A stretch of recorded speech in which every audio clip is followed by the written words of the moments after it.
moments later. Pre, ano na sabihin mo sa misis mo dahil birthday din at saka anniversary niya? Teka lang, saglit. Nag-birthday. Punta naman kami si Aro. Anniversary niyo ba, birthday? Birthday anniversary niya. Asabay. So, first time to. Ayun, first time yan.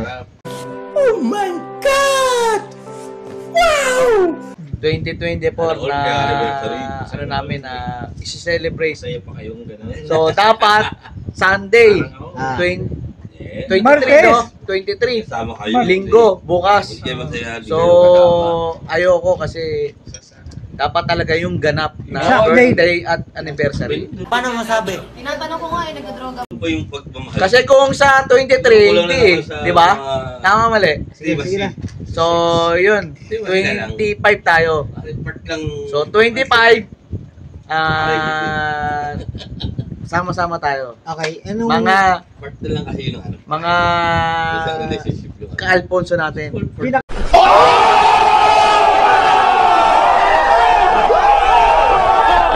Ano na pare, best message po sa asawa mo pare? Sa best message ko sa asawa ko, siyempre, alam naman niya lahat simula nung 2024 na 2014 na nagsama kami.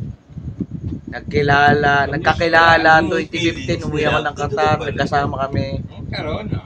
Hanggang sa nabuo si Aisel, di ba?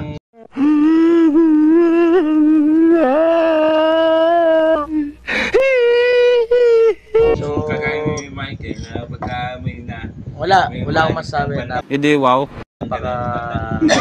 kasi ano to eh, kaklase ko kasi to ng ano, Message mo na lang pre, pinaka the best message talaga. pinaka the best message. Sabi ko nung pagod ako. Nandito lang ako kahit anong mangyari. Oh my God! Wow! Mahal na malita. Hindi kita igawan. Pare na kare, kuya narinig. Kahit anong mangyari.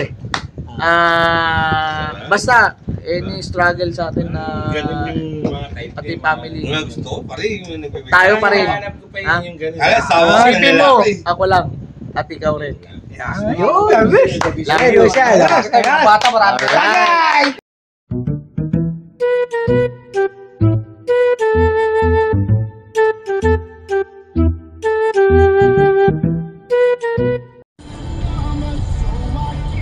So, meron pa pala akong isa pang sasabihin kasi ito pala yung first time na mag-celebrate kami ng birthday niya at anniversary na nandito ako sa Pinas.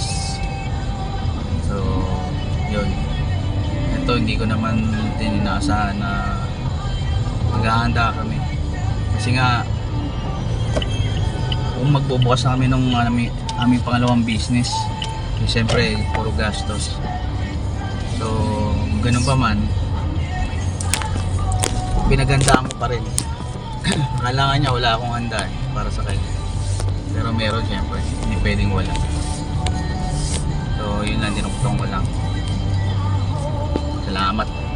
Salamat sa'yo, Mi. Love you.